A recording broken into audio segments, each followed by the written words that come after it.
Hello दोस्तों, आप कैसे हैं। मैं उम्मीद करता हूं कि आप लोग अच्छे होंगे। तो दोस्तों, आज हम लोग भौतिक विज्ञान टॉपिक मापक यंत्र और पैमाने से संबंधित 27 इम्पोर्टेंट एमसीक्यू क्वेश्चंस को करने वाले हैं, जो सभी एग्ज़ाम्स के लिए उपयोगी हैं। दोस्तों, जैसा कि आपको पता है कि 2025 में बहुत सारे एग्ज़ाम्स हो रहे हैं, तो इन सारे एग्ज़ाम्स के लिए आपको विज्ञान से संबंधित बहुत सारे क्वेश्चंस पूछे जाते हैं। तो इसलिए इस टॉपिक आपके लिए काफ़ी इम्पोर्टेंट है। दोस्तों, चलिए इसका पहला क्वेश्चन को देखने का प्रयास करेंगे, और यदि आपको इसके आंसर पता है तो अपने साथ एक नोटपैड और पेन लेकर बैठ जाएं और अपने आंसर को उसमें लिखते जाएं। और दोस्तों, आप अंत में चेक कर सकते हैं कि आपको इनमें से कितने सारे आंसर आपको पता है। अन्यथा दोस्तों, आप इसके आंसर हमारे साथ देते चलेंगे। तो चलिए इसका पहला क्वेश्चन को देखते हैं। दोस्तों, ये पहला क्वेश्चन को देख सकते हैं। क्वेश्चन है कि सोनार निम्नलिखित के द्वारा प्रयोग में लाया जाता है। ठीक है, तो देखते हैं कि सोनार निम्नलिखित द्वारा प्रयोग में लाया जाता है। ऑप्शन है कि अंतरिक्ष यात्रियों के द्वारा, डॉक्टरों के द्वारा, इंजीनियरों के द्वारा या फिर नौ संचालकों के द्वारा। तो आप इसका आंसर बताने के प्रयास करेंगे। तो देखिए दोस्तों, अगर हम सोनार की बात करें हम, तो इसे नौ संचालकों के द्वारा प्रयोग में लाया जाता है। इस चीज़ को आपको ध्यान में रखना है। ठीक है, तो चलिए थोड़ा और की पॉइंट के माध्यम से इसे देखने का प्रयास करते हैं।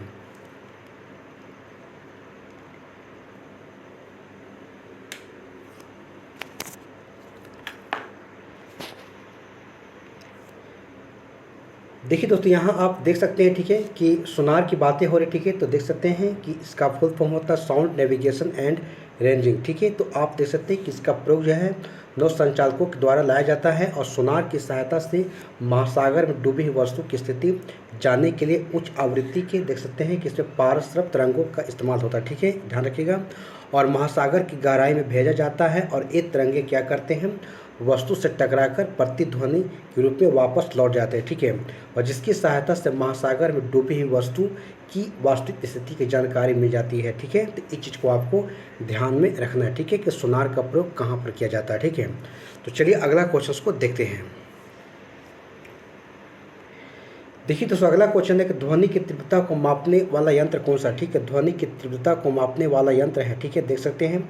ऑप्शन है क्रोनोमीटर है, एनीमोमीटर है, ऑडियो मीटर है, ऑडियो फोन है और ऑडियो मीटर है। तो आप इसके आंसर बताने के प्रयास करेंगे। तो देखिए दोस्तों, यहाँ पर बात करें ध्वनि की तीव्रता को मापने वाले यंत्र को क्या बोलते हैं, तो ऑडियो मीटर बोलते हैं। ठीक है, तो इस चीज़ को आपको ध्यान में रखना है। ठीक है, तो चलिए और थोड़ा की पॉइंट के माध्यम से समझने के प्रयास करते हैं। दोस्तों, आप देख सकते हैं, ठीक है, कि ऑडियो मीटर के द्वारा ध्वनि की तीव्रता का मापन किया जाता है। ठीक है, और एनीमोमीटर के द्वारा वायु की वेग की माप की जाती है, और क्रोनोमीटर के द्वारा देख सकते हैं कि एक ऐसा उपकरण है जो कि तापमान हो, आर्द्रता हो और वायु दाब आदि में परिवर्तन होने के बावजूद समय का पूर्ण परिशुद्धता का मापन करता है। ठीक है, उसी प्रकार दोस्तों देख सकते हैं कि ऑडियो फोन का प्रयोग जो है दोष जो कि श्रवण शक्ति में सुधार लाने के लिए इसका प्रयोग किया जाता है। दोस्तों, आप देख सकते हैं कि इस डिस्कशन में बहुत सारे क्वेश्चंस आपके छिपे हुए हैं, तो आपके लिए डिस्कशन भी काफ़ी इंपॉर्टेंट है। आप इसको भी ध्यान में रखेंगे। ठीक है, तो दोस्तों इस प्रकार से जो मैं 27 क्वेश्चंस करा रहा हूँ, 27 क्वेश्चन नहीं बल्कि आपको यहाँ पर कम से कम अगर देखा जाए तो आपको 75% से ऊपर आपके क्वेश्चंस यहाँ पर मिल जाएंगे। ठीक है, तो इसको आप अच्छे ढंग से विद डिस्कशन के साथ आप इसे पढ़ने का प्रयास करेंगे। ठीक है, तो चलिए नेक्स्ट क्वेश्चन को देखते हैं। दोस्तों देख सकते नेक्स्ट क्वेश्चन है, वायु की गति निम्नलिखित के द्वारा नापी जाती है। ठीक है, तो ऑप्शन है बैरोमीटर, हाइड्रोमीटर, एनीमोमीटर और विंड वेन। तो आप इसके आंसर बताने के प्रयास करेंगे। तो देखिए दोस्तों, यहाँ अगर बात करें वायु की गति की बातें हो रही है। ठीक है, तो वायु की गति की बातें हो रही, तो एनीमोमीटर के द्वारा जो है वायु की गति को नापी जाती है। ठीक है, तो इस चीज़ को आपको ध्यान में रखना है। ठीक है, तो चलिए देखिए दोस्तों, थोड़ा की पॉइंट के माध्यम से देख सकते हैं कि एनीमोमीटर के द्वारा वायु के वेग की माप की जाती है, और वायुमंडलीय दाब को मापने के लिए बैरोमीटर का प्रयोग किया जाता है। ठीक है, तो याद रख सकते हैं। और दोस्तों हाइड्रोमीटर की बात करें हम, तो द्रव और जल के घनत्व को मापन किया जाता है। दोस्तों आप देख सकते हैं कि डिस्कशन में बहुत सारे क्वेश्चन छिपे हुए हैं। ठीक है, तो इन सारे को आपको याद रखना है। ठीक है, तो चलिए दोस्तों, यहाँ पर बातें हो रही कि निम्नलिखित में से कौन सुमेलित नहीं है। ठीक है, देख सकते हैं कि एनीमोमीटर के द्वारा क्या मापा जाता है, वायु की चाल को, या टेक्योमीटर के द्वारा दाब्यांतर को, मीटर के द्वारा आप देख सकते हैं विद्युत धारा को, या पैरोमीटर के द्वारा उच्च ताप को। तो आप इसका आंसर बताने के प्रयास करेंगे। देखिए दोस्तों, अगर बात करें हम, तो एनीमोमीटर के द्वारा वायु की चाल को मापी जाती है। बिल्कुल ये सही बातें कही जा रही है। जबकि अगर देखा जाए तो आमीटर के द्वारा जो विद्युत धारा को भी सही है और पायरोमीटर के द्वारा उच्च ताप को मापा जाता है, ये भी सही है। लेकिन दोस्तों टेक्योमीटर के द्वारा बात करें तो दाबांतरण की माप नहीं की जाती है, इस चीज़ को ध्यान में आपको रखना है, ठीक है। तो इस प्रकार से दोस्तों आपका जो आंसर यहाँ पर बी ऑप्शन सी ऑप्शन हो जाएगा, ठीक है, ध्यान रखिएगा। तो चलिए और थोड़ा की पॉइंट के माध्यम से देखते हैं। देखिए दोस्तों, देख सकते हैं कि टेक्योमीटर की बात करते हैं एक प्रकार के सर्वेक्षण उपकरण है, ठीक है, जिससे कि क्षैतिज दूरी लंबवत उत्पन्न दिशाओं के त्वरित मापन हेतु इसका प्रयोग किया जाता है, ठीक है। तो आप इस चीज़ को ध्यान रखिएगा। दोस्तों यहाँ पर पायरोमीटर की सहायता से देख सकते हैं कि दूर की स्थिति उच्च तापीय वस्तु की ताप यहाँ पर मापा जाता है पायरोमीटर से, ठीक है। तो आप ध्यान इस चीज़ को रखना है। चलिए तो नेक्स्ट क्वेश्चन को देखते हैं। देखिए दोस्तों, नेक्स्ट क्वेश्चन देख सकते हैं कि पायरोमीटर किसके मापन में प्रयोग किया जाता है, तो वायुमंडलीय दाब के, उच्च ताप के, आर्द्रता के या फिर घनत्व के। तो जस्ट हम लोग ऊपर देख कर आ रहे हैं कि पायरोमीटर के द्वारा क्या मापा जाता है, तो उच्च ताप को मापा जाता है, ठीक है। तो इस चीज़ को आपको ध्यान में रखना है, ठीक है। तो चलिए और थोड़ा देखते हैं। तो दोस्तों यहाँ पर देख सकते हैं कि पायरोमीटर के बारे में कहा जा रहा है कि पायरोमीटर या फिर पूर्ण विकिरण उच्च तापमापी को देख सकते हैं, ठीक है, कि टोटल रेडिएशन प्रो पायरोमीटर की सहायता से अत्यधिक उच्च ताप की माप की जाती है, ठीक है। दोस्तों तापमापी अगर बात करें तो स्टीफेंस के नियम पर आधारित है और जिनके अनुसार उच्च ताप पर किसी वस्तु से उत्सर्जित विकिरण की मात्रा उसके परम ताप के चतुर्थ घात के अनुक्रमानुपात होते, ठीक है, ध्यान रखिएगा। दोस्तों देख सकते हैं इसकी सहायता से दूर की वस्तु या सूर्य के आदि के ताप की मापन किया जाता है, ठीक है। तो ये भी आपके लिए इम्पोर्टेंट पॉइंट है, आपको ध्यान रखना है। दोस्तों देख सकते हैं कि इस तापमापी में लगभग देख सकते हैं कि 800 डिग्री सेल्सियस के जो नीचे के ताप नहीं माप किया जाता है, ठीक है, यानी कि इससे ऊपर ही होता है, ठीक है। और इसमें कम से कम वस्तु की उष्मीय विकिरण उत्सर्जन नहीं करती, ठीक है। इस चीज़ को ध्यान में आपको रखना है, ठीक है। चलिए तो दोस्तों यहाँ पर 6 नंबर क्वेश्चन को देख सकते हैं, ठीक है। क्वेश्चन है कि वह थर्मामीटर जो 2000 डिग्री सेल्सियस से मापने हेतु उपयुक्त होती है वह कैसी होती है, गैस थर्मामीटर होती है या फिर पारे का थर्मामीटर होती है या फिर पूर्ण विकिरण पायरोमीटर होती है या फिर वाष्प दाब थर्मामीटर होती है। तो आप इसका आंसर बताने के प्रयास करेंगे। तो देखिए दोस्तों यहाँ अगर बात करें हम, ठीक है, देख सकते हैं कि ये कैसी होती है, पूर्ण विकिरण पायरोमीटर होती है, ठीक है, जो कि 2000 डिग्री सेल्सियस मापने हेतु उपयुक्त होती है, ठीक है। तो इस चीज़ को आपको ध्यान में रखना है। दोस्तों यहाँ पर की पॉइंट के माध्यम से देख सकते हैं कि पूर्ण विकिरण पायरोमीटर के द्वारा अत्यधिक उच्च तापमान का मापन किया जाता है और यह मुख्यतः गतिशील वस्तुओं और उन सतहों के मापन हेतु उपयुक्त होती है जिन तक पहुँचना तथा उन्हें स्पर्श करना संभव नहीं है, ठीक है, ध्यान रखिएगा। इसमें उष्मीय विकिरण के मापन के द्वारा तापमान का मापन किया जाता है, ठीक है। तो इस चीज़ को आपको ध्यान में रखना है। चलिए तो दोस्तों यहाँ देख सकते हैं 7 नंबर क्वेश्चन है कि देख सकते हैं कि पायरोहीलियोमीटर का प्रयोग निम्न में से किसके मापने के लिए किया जाता है, ठीक है, यानी कि पायरोहीलियोमीटर का प्रयोग जो है निम्न में से किसके मापने के लिए किया जाता है, तो सन स्पॉट को या सोलर रेडिएशन को या फिर हवा ताप को या फिर पौधों के ताप को। तो आप इसको बताने के प्रयास कीजिएगा। तो दोस्तों आप यहाँ पर देख सकते हैं कि सोलर रेडिएशन को मापने के लिए पायरोहीलियोमीटर का प्रयोग यहाँ पर किया जाता है, ठीक है। तो इस चीज़ को आपको ध्यान में रखना है और थोड़ा हम सब की पॉइंट के माध्यम से देखते हैं। तो दोस्तों देख सकते हैं कि सौर विकिरण को मापने के लिए मुख्यतः 2 प्रकार के उपकरण प्रयोग में लाए जाते हैं। एक होता है कि पायरोनोमीटर होता है और एक होता है पायरोहीलियोमीटर होता है, ठीक है। तो इस चीज़ को आपको ध्यान में रखना है, ठीक है। तो चलिए नेक्स्ट क्वेश्चन को देखते हैं। दोस्तों यहाँ देख सकते हैं कि मैनोमीटर के द्वारा किसकी माप की जाती है, ठीक है। तो ऑप्शन है कि वायु दाब की, द्रव्यों के दबाव घनत्व का या फिर गैसों का दाब की या सतह पर तेल का दबाव के। तो आप इसका आंसर बताने के प्रयास करेंगे। तो देखिए दोस्तों यहाँ अगर बात करें हम तो मैनोमीटर के द्वारा आप देख सकते हैं कि गैसों के यहाँ पर जो दबाव को यहाँ पर दाब को यहाँ पर मापा जाता है, ठीक है। तो इस चीज़ को आपको ध्यान में रखना है, ठीक है। तो चलिए थोड़ा और देखते हैं की पॉइंट के माध्यम से। देखिए दोस्तों यहाँ आप देख सकते हैं, ठीक है, कि मैनोमीटर के देख सकते हैं कि नामक यंत्र से गैसों का दबाव यहाँ पर माप किया जाता है, ठीक है। तो इस चीज़ को आपको ध्यान में रखना है। दोस्तों यहाँ पर 9 नंबर क्वेश्चन को देख सकते हैं, ठीक है। क्वेश्चन है कि निम्नलिखित युग्मों में से कौन सा एक सुमेलित नहीं है, ठीक है। तो देख सकते हैं कि पहला है कि ऑडोमीटर। आप देख सकते हैं ऑडोमीटर का जो प्रयोग है वाहनों के पहिए के द्वारा तय की गई दूरी को मापने वाला एक यंत्र है। या फिर ओडोमीटर की बात करें हम तो विद्युत चुम्बकीय तरंगों की आवृत्ति के मापने वाले यंत्र है। या फिर ऑडियोमीटर की बात करें हम तो ध्वनि तीव्रता मापक युक्ति है, या फिर एमीटर की बात करें तो विद्युत शक्ति का मापक यंत्र है। तो आप इसका बताने के प्रयास करेंगे कि इनमें कौन सही नहीं है। दोस्तों अगर बात करें हम ऑडोमीटर की, तो आप देख सकते हैं कि वाहनों की अगर पहिए की द्वारा तय की दूरी को मापने हेतु यंत्र है, बिल्कुल इस सही लिखा गया है। अगर ओडोमीटर की बात करें तो विद्युत चुम्बकीय तरंगों की आवृत्ति को मापने हेतु यंत्र, यह भी बिल्कुल सही है। अगर ऑडियोमीटर की बात करें दोस्तों तो ध्वनि की तीव्रता के मापक एक युक्ति है, तो ये भी सही आपको है। तो दोस्तों इस प्रकार से आपको ए बी सी तीनों सही है, जबकि एमीटर का प्रयोग विद्युत धारा को मापने के लिए किया जाता है, ये आपको गलत है। ठीक है, तो इस चीज़ को ध्यान में रखिएगा।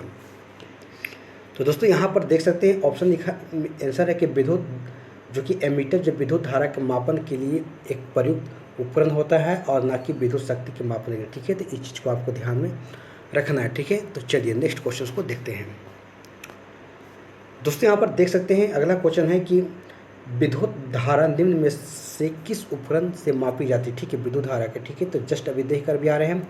तो ऑप्शन है वोल्ट मीटर हो गया, वोल्टा मीटर हो गया, ए मीटर हो गया या पोटेंशियो मीटर हो गया। तो आप इसका आंसर बताने के प्रयास करेंगे या उपयुक्त में से कोई नहीं या फिर इनमें से एक से अधिक। तो दोस्तों यहाँ अगर बात करें जस्ट ऊपर देखें तो विद्युत धारा का जो प्रयोग मापन के लिए एमीटर का प्रयोग किया जाता है। ठीक है, तो इस चीज़ को ध्यान में आप रखेंगे। दोस्तों यहाँ पर देख सकते हैं की पॉइंट के माध्यम से लिखा गया है कि एमीटर जो कि विद्युत धारा के मापक यंत्र है, और पोटेंशियोमीटर की बात करें हम तो किसी तेल के ईएमएफ का मापन हेतु इसका उपकरण है। ठीक है, इस प्रकार से को ध्यान में रखना आपको है।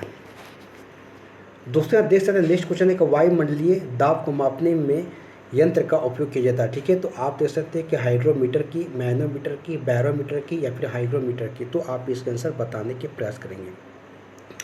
तो देखिए दोस्तों वायुमंडलीय दाब की बातें हो रही है, तो इससे मापने के लिए हम बैरोमीटर का प्रयोग करते हैं। ठीक है, तो आप ध्यान में रखिएगा। ठीक है, तो थोड़ा और की पॉइंट के माध्यम से देख सकते हैं। ठीक है दोस्तों, देख सकते हैं कि वायुमंडलीय दाब को मापने के लिए बैरोमीटर का प्रयोग करते हैं, और बैरोमीटर में पारे का अचानक नीचे आना तूफानी मौसम का संकेत देता है। ठीक है, तो ये भी बात को आपको ध्यान में रखना है। ठीक है, तो चलिए नेक्स्ट क्वेश्चन को देखते हैं।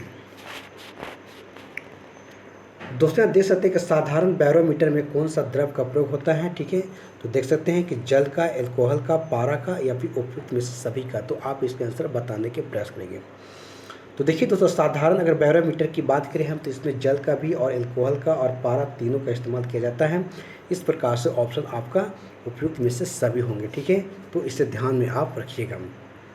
चलिए तो दोस्तों यहाँ पर थोड़ा की पॉइंट के माध्यम से देख सकते हैं कि बैरोमीटर या फिर वायु दाब मापी एक यंत्र है जिसकी सहायता से वायुमंडलीय दाब को मापा जाता है। और देख सकते हैं कि विभिन्न प्रकार के बैरोमीटर में अलग अलग जो कि मापक द्रव जैसे कि जल हो, पारा हो और हवा आदि का प्रयोग किया जाता है। दोस्तों साधारण बैरोमीटर में पारे का प्रयोग जो अधिक प्रचलन होता है। ठीक है, तो इस चीज़ को आपको ध्यान में रखना है। ठीक है, तो चलिए दोस्तों यहाँ पर देख सकते हैं 12 नंबर क्वेश्चन है कि दूध की अपेक्षित घनत्व को ज्ञात किया जाता है किसके। तो हाइड्रोमीटर से, ब्यूटीरोमीटर से या फिर लैक्टोमीटर से या फिर थर्मामीटर से। तो आप इस आंसर बताने के प्रयास करेंगे। तो देखिए दोस्तों अगर दूध की अगर अपेक्षित घनत्व की बात करें हम तो इससे मापने के लिए हम लैक्टोमीटर का प्रयोग करते हैं। ठीक है, तो इस चीज़ को आपको ध्यान में रखना है। ठीक है, तो चलिए दोस्तों यहाँ पर थोड़ा की पॉइंट के माध्यम से देख सकते हैं कि दूध का जो अपेक्षित घनत्व या दूध की शुद्धता के मापन के लिए लैक्टोमीटर की सहायता से किया जाता है। और ब्यूटीरोमीटर से देख सकते हैं कि दूध या दूध के उत्पादों में वसा की मात्रा को मापने के लिए ब्यूटीरोमीटर का प्रयोग किया जाता है। ठीक है, तो इस चीज़ को ध्यान में आपको रखना है। दोस्तों यहाँ 13 नंबर क्वेश्चन को देख सकते हैं कि वायुमंडल की सापेक्ष आर्द्रता नापी जाती है। देख सकते हैं आर्द्रता की बातें हो रही है तो हाइड्रोमीटर से, लैक्टोमीटर से, हाइग्रोमीटर से या फिर पोटेंशियोमीटर से। तो आप इसका आंसर बताने के प्रयास करेंगे। तो देखिए दोस्तों यहाँ अगर बातें हो रही है तो वायुमंडल की अपेक्षित आर्द्रता की बातें हो रही, तो आर्द्रता की बातें हो रही किससे, तो यहाँ पर हाइग्रोमीटर से इस चीज़ को मापी जाती है। ठीक है, तो इसको ध्यान में आपको रखना है। ठीक है, तो चलिए दोस्तों यहाँ उसी बात को थोड़ा लिखा गया डिस्कशन देख सकते हैं कि हाइग्रोमीटर वह उपकरण है जिसकी सहायता से वायुमंडल के सापेक्षित आर्द्रता की माप की जाती है। ठीक है, और लैक्टोमीटर से देख सकते हैं दूध की शुद्धता, और हाइड्रोमीटर से जल और द्रव के घनत्व को मापा जाता है। जबकि पोटेंशियोमीटर की बात करें तब विभवांतर के यहाँ पर मापन किया जाता है। ठीक है, तो इस चीज़ को आपको ध्यान में रखना है। दोस्तों नेक्स्ट क्वेश्चन को देख सकते हैं कि हवा में आर्द्रता को मापने के लिए कौन से उपकरण का प्रयोग में लाया जाता है? तो आर्द्रता सेम बातें हो रही है।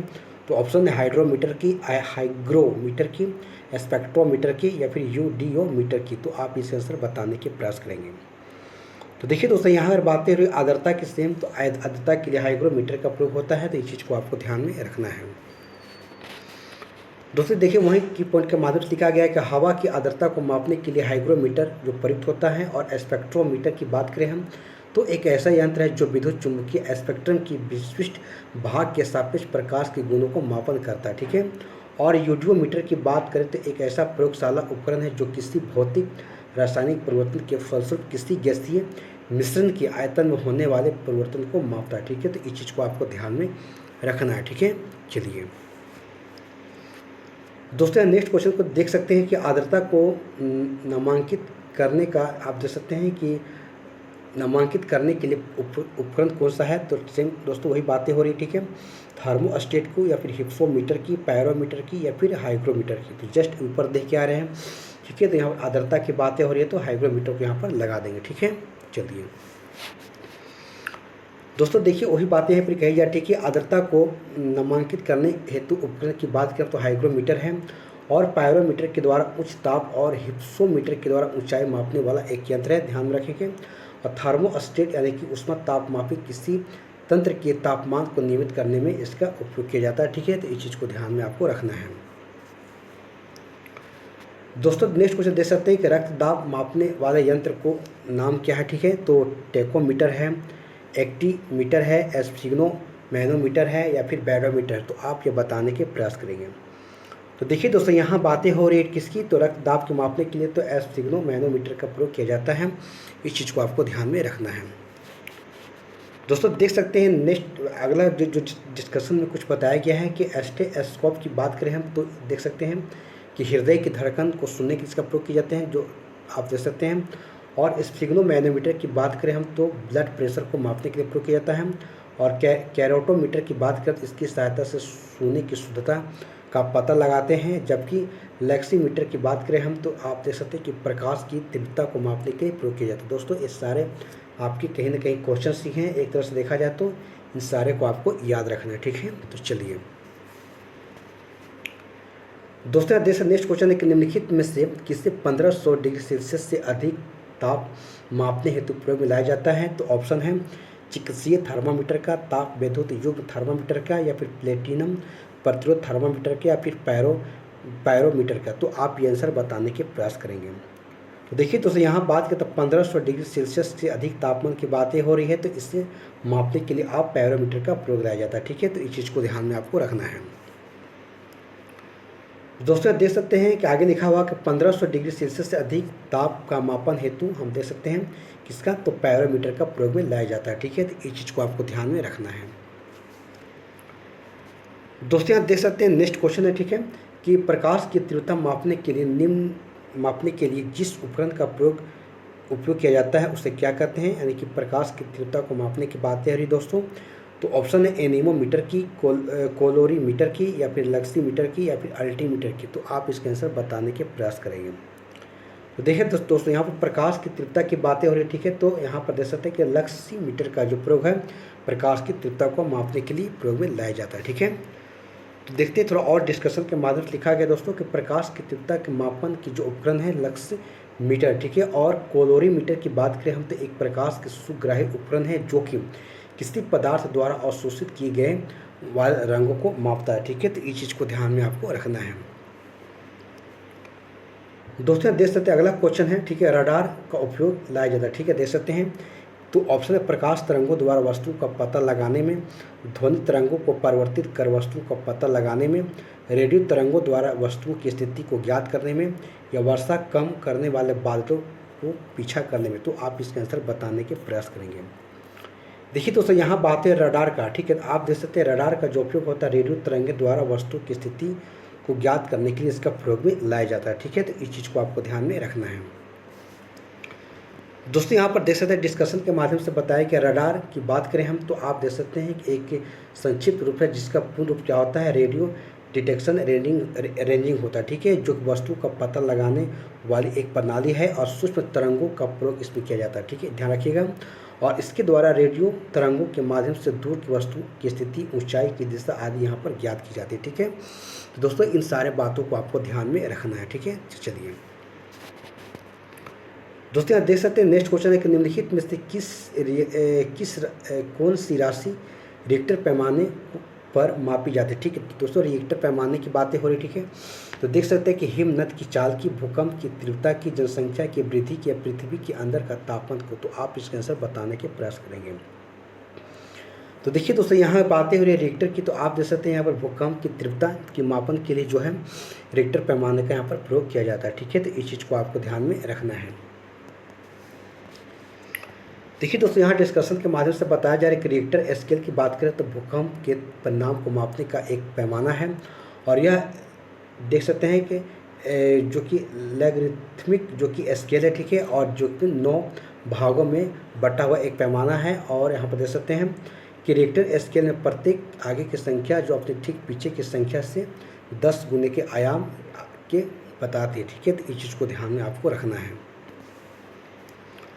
दोस्तों यहाँ पर देख सकते हैं कि यहाँ पर बातें हो रही कि सुमेलित नहीं है। ठीक है, तो देख सकते हैं कि सेल्सियस ताप के लिए है, या फिर RH गुणांक जो है रक्त के लिए है, या फिर किलोवाट आवर विद्युत के लिए है, या फिर रिक्टर पैमाना आर्द्रता के लिए है। तो दोस्तों जस्ट ऊपर पढ़ के आ रहे हैं, इसको आराम से आप लगा लिए होंगे, क्योंकि रिक्टर पैमाना का प्रयोग कहाँ पर होता है, भूकंप की मापने के लिए। ठीक है, तो ये आप गलत हो जाता है, बाकी आपके लिए सभी सही है। ठीक है, थोड़ा और देखते हैं की पॉइंट के माध्यम से। तो दोस्तों देख सकते हैं कि रिक्टर स्केल की बात करें तो भूकंप के परिणाम को मापने का एक पैमाना है, और जबकि यह एक क्या है, लॉगरिथमिक स्केल है। ठीक है, जो कि 9 भागों में बराबर बटा हुआ एक पैमाना होता है। ठीक है, दोस्तों रिक्टर स्केल में प्रत्येक आगे की संख्या जब पीछे वाली संख्या के 10 गुने के आयाम को बताती है। ठीक है, तो इस चीज़ को आपको ध्यान में रखना है।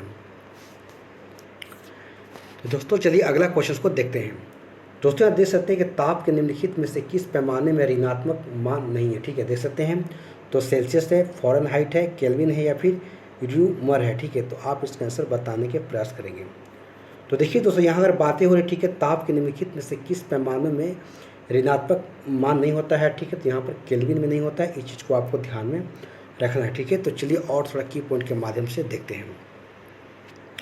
दोस्तों देख सकते हैं कि सेल्सियस होता है, फ़ारेनहाइट होता है, और र्यूमर पैमाने का मान हमेशा ऋणात्मक होता है, जबकि केल्विन पैमाने का मान हमेशा ऋणात्मक नहीं होता। ठीक है, तो इस चीज़ को आपको ध्यान में रखना है। ठीक है, तो चलिए दोस्तों 23 नंबर क्वेश्चन देख सकते हैं कि निम्न में से भूकंप मापी यंत्र कौन है। ठीक है, देख सकते हैं कि क्रेस्कोग्राफ है, गीगर काउंटर है, या सिस्मोग्राफ है, या फिर रेन गेज है। तो आप इसके बताने के आंसर प्रयास करेंगे। तो देखिए दोस्तों यहाँ भूकंप मापी यंत्र की बात करें हम तो सिस्मोग्राफ है, जो कि भूकंप मापी एक यंत्र है। ठीक है, तो इस चीज़ को ध्यान में आपको रखना है। दोस्तों देख सकते हैं थोड़ा की पॉइंट के माध्यम से बताया जा रहा है कि सिस्मोग्राफी जो भूकंपीय तरंगे के संसूचक यानी कि डिटेक्शन एवं मापन हेतु प्रयुक्त होता है। और दोस्तों देख सकते हैं कि देख सकते हैं क्रेस्कोग्राफ की बात करें तो पौधों में वृद्धि मापने का एक यंत्र है, जिसका आविष्कार भारतीय वैज्ञानिक जगदीश चंद्र बोस ने 1900 ईस्वी में किए थे। दोस्तों काफ़ी इंपॉर्टेंट यहाँ फैक्ट लिखे गए हैं। ठीक है, तो आपको इसको याद कर जाना। ठीक है दोस्तों देख सकते हैं कि रेन गेज की बात करते हैं एक वर्षा मापी यंत्र हैं, और देख सकते हैं कि गीगर काउंटर एक प्रकार के देख सकते हैं कि कण अनुवेदक जो कि अनियंत्रित विकिरण को मापता है। ठीक है, तो इस सारे बातों को आपको ध्यान में रखना है। ठीक है, चलिए तो दोस्तों देख सकते हैं। ठीक है, अगला क्वेश्चन को देखते हैं हम सब हैं क्या है, आइए दोस्तों देख सकते हैं कि निम्नलिखित में से कौन सुमेलित नहीं है। ठीक है, तो देख सकते हैं कि मैनोमीटर का प्रयोग दाब मापने के लिए किया जाता है, या कार्बोरेटर का प्रयोग आंतरिक दहन इंजन के लिए होता है, या फिर कार्डियोग्राम का प्रयोग होता है हृदय की गति के लिए, और सिस्मोमीटर का प्रयोग होता है पृथ्वी पृष्ठ तल की वक्रता के लिए। तो आप इसका आंसर बताने के प्रयास करेंगे। तो देखिए दोस्तों यहाँ अगर बात करें हम तो देख सकते हैं कि सिस्मोमीटर भी जस्ट देखे थे जो कि भूकंप की तीव्रता को मापने के लिए प्रयोग करते हैं। तो बाकी आपको मैनोमीटर की बात करें तो दाब के लिए प्रयोग होता है, बिल्कुल सही है। और कार्बोरेटर का जो प्रयोग होता है आंतरिक दहन जो इंजन के लिए, और कार्डियोग्राम की बात करें हम तो हृदय की गति के लिए इसका प्रयोग किया जाता है मापने के लिए, तो सही है। जबकि आपका जो है सिस्मोमीटर जो है गलत है। ठीक है, तो देखिए थोड़ा और की पॉइंट के माध्यम से आप देख सकते हैं। ठीक है, कि सिस्मोमीटर की बात करें हम तो नामक एक यंत्र से भूकंप का मापन किया जाता है, जबकि कार्बोरेटर का प्रयोग करें तो इंजन में हवा को पेट्रोल वाष्प के रूप में आवेशित किया जाता है। जबकि दोस्तों कार्डियोग्राम की बात करें हम तो नामक एक यंत्र का प्रयोग हृदय की धड़कनों को चित्रित करने में किया जाता है, जबकि मैनोमीटर की बात करें हम तो दाब का एक मापक यंत्र है। ठीक है, तो इस चीज़ को आपको ध्यान में रखना है। ठीक है, तो चलिए अगला क्वेश्चन को देखते हैं।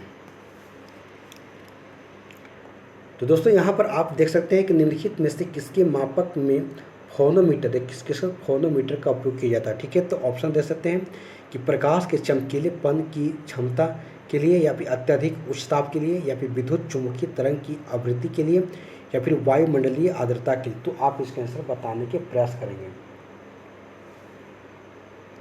तो देखिए दोस्तों यहाँ अगर बातें करें हम, ठीक है, तो आप देख सकते हैं कि निम्नलिखित में से फोनोमीटर का प्रयोग किसके उपयोग किया जाता है मापन के लिए। तो दोस्तों यहाँ पर देख सकते हैं कि फोनोमीटर का प्रयोग की बात करें हम तो ध्वनि की जो तीव्रता होती है उसकी मापन के लिए प्रयोग करते हैं, जबकि दोस्तों यहाँ पर ऑप्शन में ऐसा नहीं दे रहा है। ठीक है, तो इसका आप जो है नॉन ऑफ दिस लगाइएगा। ठीक है, इसमें कोई नहीं दे रहा है आपको। ठीक है, तो चलिए थोड़ा और की पॉइंट के माध्यम से देखते हैं। दोस्तों यहाँ देख सकते हैं लिखा हुआ, ठीक है, फोनोमीटर का जो प्रयोग होता है ध्वनि की तीव्रता एवं स्पंदन, ठीक है, जो कि गति को आवृत्ति को मापने के लिए इसका प्रयोग किया जाता है। ठीक है, तो इस चीज़ को आपको ध्यान में रखना है। दोस्तों चलिए तो अगला क्वेश्चन को देखते हैं। दोस्तों देख सकते हैं कि झूठ का पता लगाने वाला यंत्र किस नाम से जाना जाता है। ऑप्शन है पॉलीग्राफ, या फिर गायरोस्कोप, या फिर पायरोमीटर, या फिर काइमोग्राफ। तो आप इसका आंसर बताने के प्रयास करेंगे।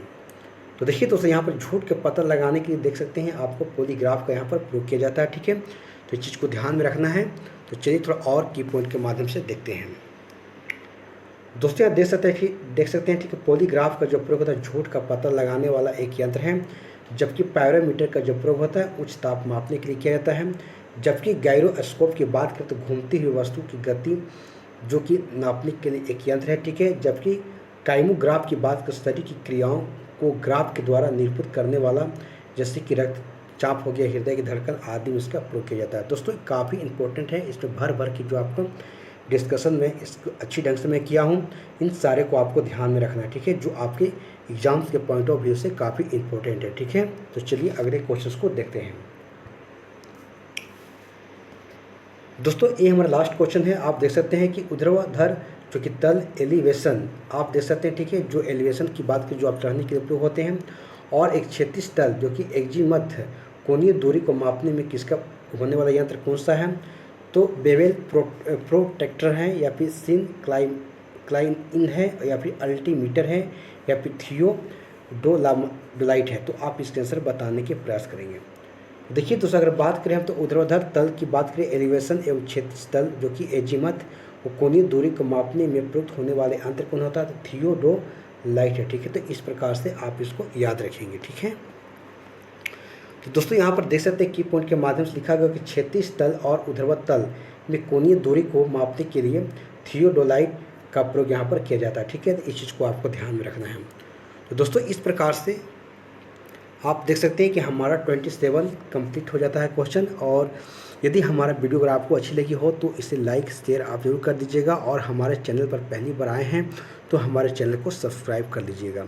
तो दोस्तों इसी प्रकार से आपको कंटिन्यू प्रतिदिन आपको टॉपिक वाइज जो कि आपको मैं क्लास दे रहा हूँ। ठीक है, जो आपके एग्ज़ाम्स के लिए काफ़ी ज़्यादा इम्पोर्टेंट है। ठीक है, तो दोस्तों चलिए क्लास को यहीं पर समाप्त करते हैं। अगले दिन फिर एक नए टॉपिक के साथ हमारी आपके साथ मुलाकात होगी। तब तक के लिए हमारे चैनल को जो भी वीडियो डाले हुए हैं आप उसे बार बार देखें, प्रैक्टिस करें। ठीक है, और इसे ज़्यादा से ज़्यादा आप इसे शेयर करने की प्रयास करें। तो चलिए दोस्तों धन्यवाद। जय हिंद, जय भारत।